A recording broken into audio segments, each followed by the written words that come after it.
बरनाबी नामी गधा बहुत खुश गधा था। वो एक धूप वाले फार्म में रहता था जहां उसका दोस्त एक नर्म और मुलायम सफ़ेद भेड़ क्लेमेंटाइन और एक बूढ़ा लेकिन मेहरबान किसान मिस्टर हीगन्स था।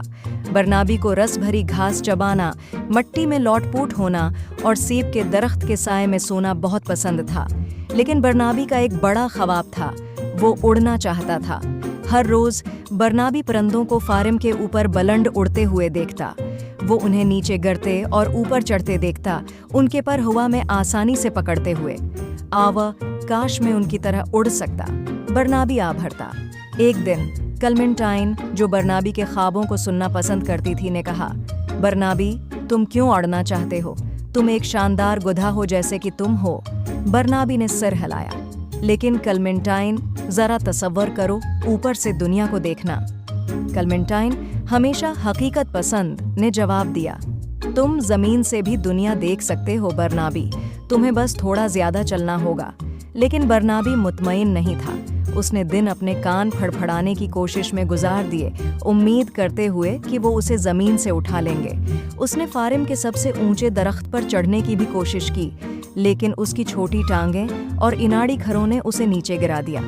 एक रात बरनाबी सीप के दरख्त के नीचे लेटा हुआ मायूस हो रहा था। उसने एक हल्की आवाज सुनी, हेलो। बरनाबी ने ऊपर देखा और एक छोटे से अल्लू को एक शाख पर बैठे हुए देखा। हेलो, बरनाबी ने जवाब दिया, तुम इतनी देर से क्यों जाग रहे हो? अल्लू ने नरमी से होंठ किया, मैं रात का अल्लू हूँ बेवकूफ, लेकिन तुम इतने उदास क्यों हो? बरनाबी ने उड़ने का अपना ख्वाब इल्लू को बताया। अल्लू ने सब्र से सुना, फिर कहा, तुम उड़ नहीं सकते बरनाबी, तुम गधा हो और गधों के पर नहीं होते। बरनाबी के गले में एक गांठ सी महसूस हुई। मुझे मालूम है, उसने कहा। उसकी आवाज़ टूट रही थी, लेकिन काश मैं उड़ सकता।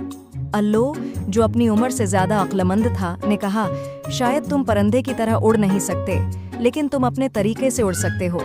तुम अपनी आंखें बंद करके तसव्वुर कर सकते हो कि तुम बादलों में उड़ रहे हो, ऊपर से दुनिया देख रहे हो। बरनाबी ने उस पर गौर किया।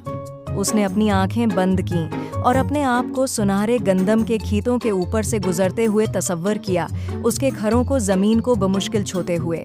उसने फार्म को नीचे देखा, जो एक छोटी सी दुनिया की तरह नजर आ रहा था, और उसे खुशी की एक लहर महसूस हुई। इस दिन के बाद बरनाबी ने कभी भी अल्लू के अल्फाज को नहीं भुलाया। उसे अभी भी रस भरी घास चबाना, मिट्टी में लौटपूट होना और सेब के दरख्त के साए में सोना पसंद था। लेकिन अब इसके